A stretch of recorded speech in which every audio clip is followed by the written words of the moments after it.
ನಮಸ್ತೆ ಕರ್ನಾಟಕ.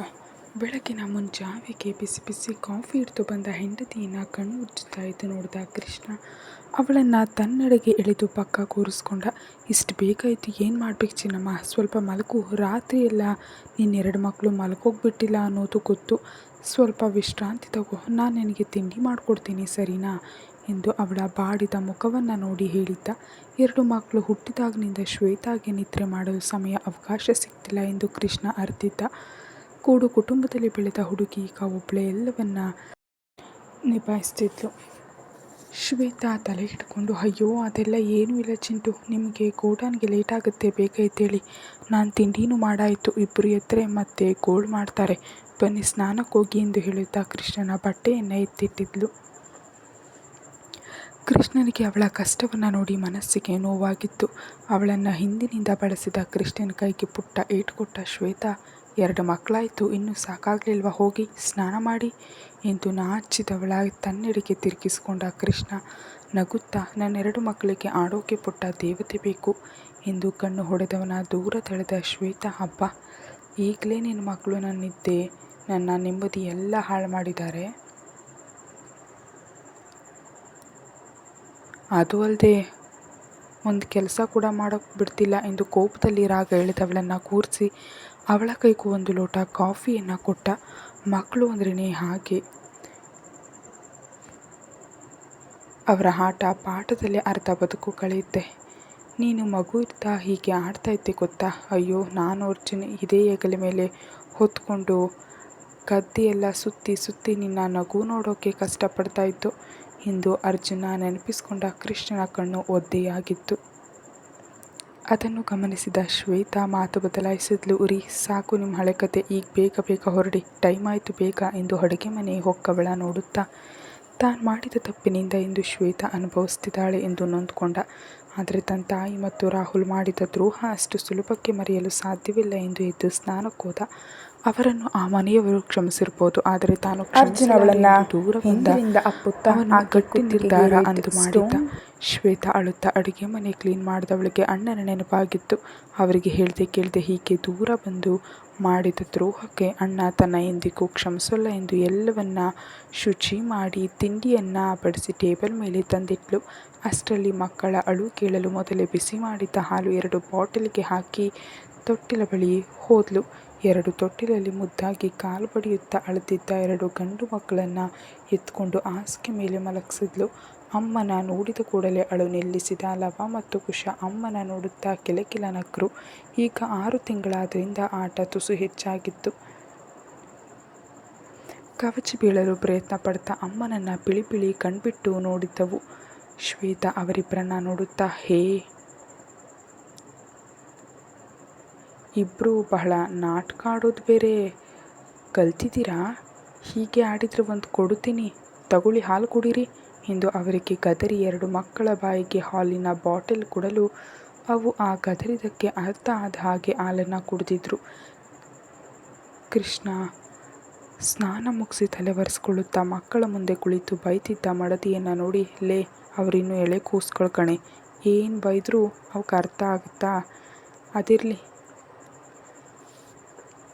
ಈ ಬಾಟಲ್ ಹಾಲು ಯಾಕೆ ಶ್ವೇತಾ, ಎದೆ ಹಾಲು ಕೊಡು ಎಂದು ಅವನು ತನ್ನ ಮಕ್ಕಳಿಗೆ ಎದೆ ಹಾಲೇ ಒಳ್ಳೆಯದು ಎಂದು ಹೆಂಡತಿಗೆ ಗದರಿದ್ದ. ಅವಳು ಎದ್ದು ಸೊಂಟದ ಮೇಲೆ ಕೈ ಇಟ್ಟು ಅವನನ್ನೇ ದುರುಗುಟ್ಟುತ್ತಾ, ಅಯ್ಯೋ ಕೃಷ್ಣ, ನಿಮಗೆ ಗೊತ್ತಿಲ್ವಾ ಎಂದಾಗ ನನಗೇನು ಗೊತ್ತಿಲ್ಲ ಎಂಬಂತೆ ತಲೆ ಅಲ್ಲಾಡಿಸಿದ ಗಂಡನ ಮೇಲೆ ಕೋಪ ಉಕ್ಕಿತು.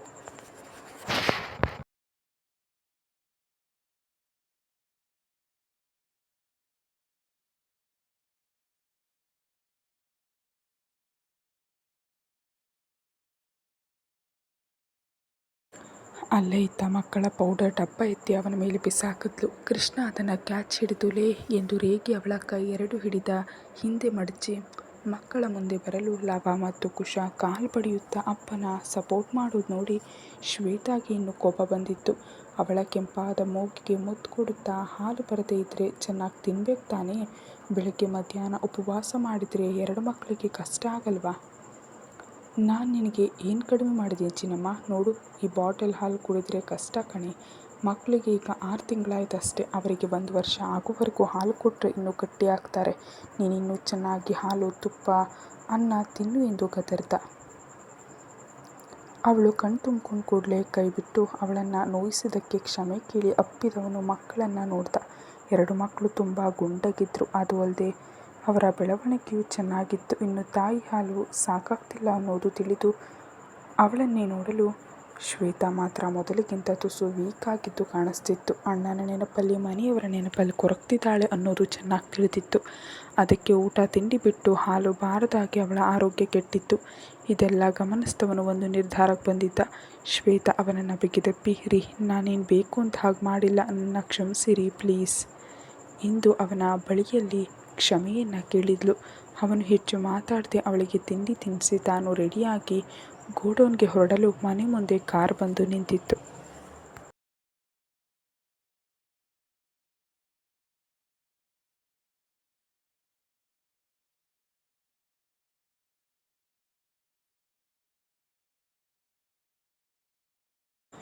ಕಾರ್ ನೋಡಿದ ಕೃಷ್ಣ ಅಂದು ತನ್ನ ಬಾಸ್ ಆಕಾಶ್ ರವರದು ಎಂದು ತಿಳಿದಿತ್ತು.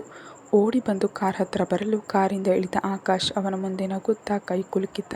ಇಬ್ರು ನಗುತ್ತಾ ಕೈ ಕುಲುಕಿ ಮನೆ ಒಳಗೆ ಕರ್ಕೊಂಡು ಬರಲು ಲಕ್ಷಣವಾಗಿ ಸೀರೆ ಉಟ್ಟು ಮುದ್ದಾಗಿದ್ದ ಶ್ವೇತಾಳನ್ನು ನೋಡಿ ಆಕಾಶ್ ಕೈ ಮುಗ್ದಿದ್ದ. ಕೃಷ್ಣ ಅವರ ಪರಿಚಯ ಹೇಳಲು ಶ್ವೇತಾ ಕೂಡ ಖುಷಿಯಿಂದ ಕೈ ಮುಗಿದು ಅವರಿಗಾಗಿ ಬಿಸಿ ಬಿಸಿ ಕಾಫಿಯನ್ನು ಮಾಡ್ಕೊಂಡು ಬಂದ್ಲು. ಆಕಾಶ್ ಒಳಗಡೆಯಿಂದ ಬರ್ತಿದ್ದ ಸದ್ಯಕ್ಕೆ ಎಷ್ಟು ಜನ ಮಕ್ಕಳು ಎಂದು ಗೊತ್ತಿದ್ದರೂ ಸುಮ್ಮನೆ ಕೇಳ್ದ. ಕೃಷ್ಣ ತನ್ನ ಬಾಸ್ಗೆ ಮಕ್ಕಳನ್ನು ತೋರಿಸಲು 2 ಕೂಸುಗಳನ್ನು ಎತ್ಕೊಂಡು ಬರಲು ಆಕಾಶ್ ಆ ಗುಂಡು ಗುಂಡು ಕೂಸುಗಳನ್ನು ನೋಡಿದ ತಕ್ಷಣ ಮುದ್ದು ಹುಕ್ಕಿ ಬಂತು. 2 ಮಕ್ಕಳನ್ನು ಕೃಷ್ಣನ ಕೈಯಿಂದ ತಾನು ಪಡೆದು ಮುದ್ದು ಮಾಡ್ದ. ಯಾರ ಜೊತೆಗೂ ಹೊಂದಿಕೊಳ್ಳದ, ಯಾರ ಕೈಲೂ ಹೋಗದ ಲವ ಮತ್ತು ಕುಶ ಆಕಾಶ್ ಕೈಯಲ್ಲಿ ನಗ್ತಾ ಇದ್ದದ್ದು ನೋಡಿ ಕೃಷ್ಣ, ಶ್ವೇತಾಗೆ ಇಬ್ಬರಿಗೂ ಆಶ್ಚರ್ಯವಾಗಿತ್ತು.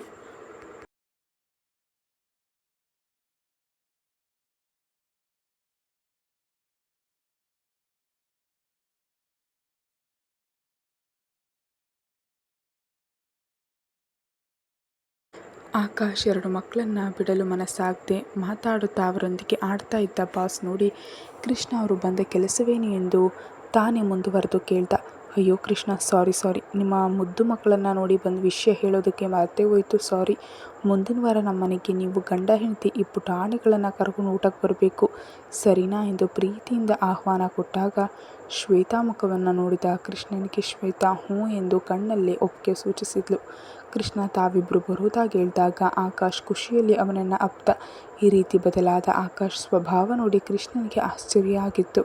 ಅವನ ಕೈಗೆ ಒಂದಿಷ್ಟು ದುಡ್ಡು ಕೊಡಲು ಕೃಷ್ಣ ವಿರೋಧಿಸ್ದ. ಆದರೂ ಆಕಾಶ್ ಅವನ ಹೆಂಡತಿ ಅಂದರೆ ಶ್ವೇತಾ ಕೈಗೆ ಕೊಟ್ಟು 2 ದಿನ ರಜೆ ಕೂಡ ಕೊಟ್ಟು ಹೆಂಡತಿ ಮಕ್ಕಳ ಜೊತೆ ಸಮಯ ಕಳೆಯಲು ಕೃಷ್ಣನಿಗೆ ಹೇಳಿ ಅಲ್ಲಿಂದ ಹೊರಟಿದ್ದ. ಕೃಷ್ಣ ಅವನು ಹೋದ ಮೇಲೆ ಯೋಚಿಸ್ತಾ ಬಂದವನ ನೋಡಿ ನಕ್ಕ ಶ್ವೇತಾ ಅವನ ತೋಳಿಗೆ ಅಂಟಿಕೊಳ್ಳಲು ಅವಳ ನಡುವನ್ನು ಬರಸೆಳೆದ.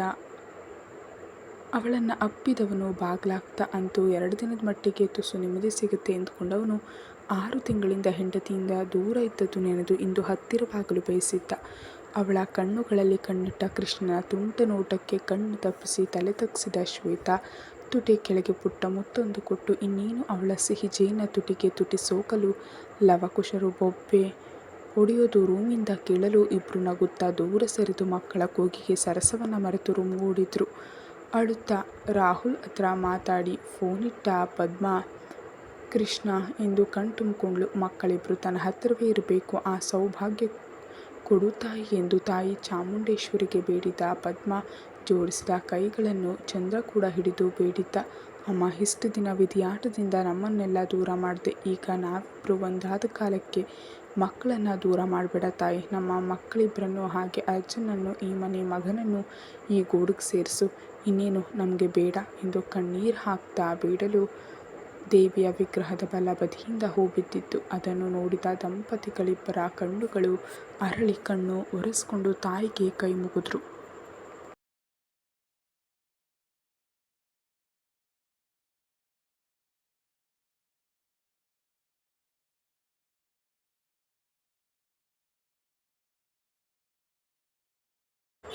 ಚಂದ್ರ ಪದ್ಮಳ ಕೈ ಹಿಡಿದು ನಡೆಯುತ್ತಾ ಅಲ್ಲಿ ದೇವಸ್ಥಾನದ ಮುಂದೆ ಕುಳಿತು ರಾಹುಲ್ ಮತ್ತು ಲಿಲಿ ಫೋಟೋ ನೋಡುತ್ತಾ ಖುಷಿಪಟ್ಟರು. ಹಾಗೆ ಅರ್ಜುನ್ ಮತ್ತು ಆರೋಹಿ ಫೋಟೋ ಕೂಡ ನೋಡಲು ಚಂದ್ರನಿಗೆ ಅರ್ಜುನ್ ಮಗುವನ್ನು ಮೊದಲು ತಾನೇ ಎತ್ತಾಡಿಸಬೇಕು ಎಂದು ಹೆಂಡತಿ ಬಳಿ ಹೇಳಿದ್ದ. ಇಬ್ಬರ ಮಾತುಕತೆ ನಡೀತಿರಲು ಪಕ್ಕ ಬಂದು ಕುಳಿತ ಸೂರ್ಯಪ್ಪ ಮತ್ತು ಲಕ್ಷ್ಮಿಯನ್ನು ನೋಡಿದ ಚಂದ್ರ, ಸೂರ್ಯ, ನೀನು ದೇವಸ್ಥಾನಕ್ಕೆ ಬಂದಿದ್ಯಾ? ಅಲ್ಲ ಕಣ್ಲ, ನಮ್ಮ ಜೊತೆ ಬರ್ಬೋದಿತ್ತಲ್ವ ಎನ್ನಲು ಸೂರ್ಯಪ್ಪ ಅವನನ್ನು ಬಿಗಿದಪ್ಪ. ಚಂದ್ರ, ಕೃಷ್ಣ ಶ್ವೇತಾ ಸಿಕ್ಕಿದ್ರು. ಶ್ವೇತಾಗೆ 2 ಗಂಡು ಮಕ್ಕಳು, ಮುದ್ದಾಗಿದ್ದಾರೆ ಕಣೋ.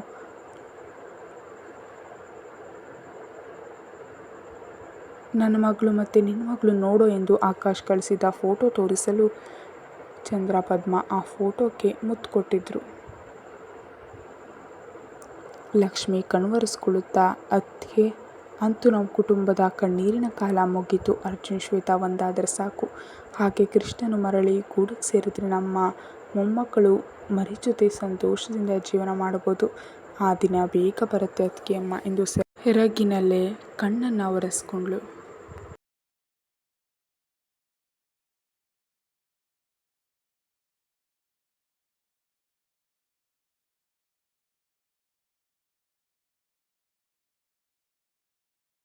ಪದ್ಮ ಕೂಡ ತನ್ನ ಅತ್ತಿಗೆ ಕೈಯನ್ನು ಕಣ್ಣಿಗೆ ಹೊತ್ಕೊಂಡು, ಅತ್ತಿಗೆಯಮ್ಮ, ನೀವು ಹೇಳಿದ ನಿಜ. ಈ ಮನೆ ಮತ್ತೆ ನಂದ ಗೋಕುಲ ಹಾಗೆ ಆಗುತ್ತೆ. ಆ ಕ್ಷಣಕ್ಕಾಗಿ ನಾನು ಕಾಯ್ತಾ ಇರುವೆ. ಇನ್ನು ನಾವ್ಯಾರು ಕಣ್ಣೀರು ಹಾಕೋದು ಬೇಡ. ತಮ್ಮ ಮಕ್ಕಳು ಮೊಮ್ಮಕ್ಕಳು ಈ ಮನೆಗೆ ಬರೋ ಸಮಯ ಹತ್ತಿರದಲ್ಲಿದ್ದೆ. ಮತ್ತೊಮ್ಮೆ ಧರ್ಮಯ್ಯ ಗೌಡರ ವಂಶ ಅಷ್ಟೇ ಅಲ್ಲ, ಚಂದ್ರಗೌಡನ ವಂಶದ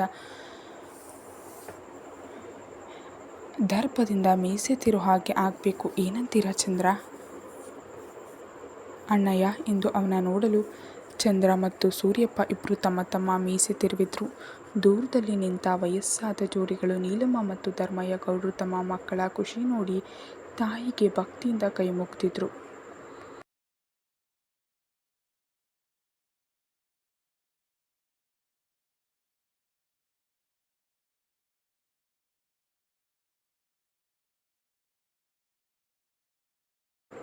ಲೇ, ಏನು ಮಾಡ್ತಿದೀಯಾ? ಬೇಗ ಏನೇನು ಬೇಕು ಹೇಳ್ಕಂದಮ್ಮ. ಆಮೇಲೆ ಅದಿಲ್ಲ ಇದಿಲ್ಲ ಅಂತ ನಾನು ಗೋಳು ಹಿಕ್ಕೋಬೇಡ ಎಂದು ತನ್ನ ಕನ್ನಡಕ ಸರಿ ಮಾಡಿಕೊಳ್ಳುತ್ತಾ ಕೋಟ್ ಹಾಕ್ಕೊಂಡು ತಿರುಗಲು ಪುಟ್ಟ ಪಿಂಕ್ ಡ್ರೆಸ್ಸಲ್ಲಿ ತನ್ನ ಹೊಟ್ಟೆ ಹಿಡಿದು ಒದ್ದಾಡ್ತಾ ಪ್ಯಾಕ್ ಮಾಡ್ತಿದ್ದವಳ ಬಳಿಗೆ ಬಂದ ಅರ್ಜುನ್ ಅವಳನ್ನು ಅಲ್ಲೇ ಹಾಸಿಗೆ ಮೇಲೆ ಕೂರಿಸ್ತಾ, ಅಮ್ಮ ತಾಯಿ, ನಾನೇ ಮಾಡ್ತೀನಿ ಚಿನ್ನಮ್ಮ, ನೀನು ಕೂತ್ಕೋ. ನಾನು ಕೇಳಿದ್ದು ಎಲ್ಲ ಹೇಳುವಂತ, ನೀನು ಕೆಲಸ ಮಾಡು ಅಂತ ಅಲ್ಲ ಕಣೆ ಕುಳ್ಳಿ ಎಂದು ಹೇಳಲು ಆರೋಹಿ ಮುಖದಲ್ಲಿ ಯಾಕೋ ಸುಸ್ತು ಕಾಣ್ತಿತ್ತು. ದಿನಗಳು ಹತ್ತಿರ ಆಗ್ತಿದೆ ಅನ್ನೋದು ಅರ್ಜುನ್ಗೆ ಗೊತ್ತಿತ್ತು. ಅವಳ ಮುಂದೆ ಮಂಡಿಯೂರಿ ಕುಳಿತ ಅರ್ಜುನ್ ಅವಳ ಮುಖವನ್ನು ಬೊಗಸೆಯಲ್ಲಿಡಿದು, ಟೆನ್ಷನ್ ಮಾಡ್ಕೋಬೇಡ ಪ್ಲೀಸ್, ಆರಾಮಾಗಿರು, ನಾನು ಮಾಡ್ತೀನಿ, ನಿನ್ನ ಇಷ್ಟದ ಪ್ರಕಾರವೇ ಮಾಡ್ತೀನಿ ಚಿನ್ನ ಎಂದು ಭಾರತಕ್ಕೆ ಹೊರಡಲು ಎಲ್ಲ ಸಿದ್ಧತೆಯನ್ನು ಮಾಡಿಕೊಂಡ.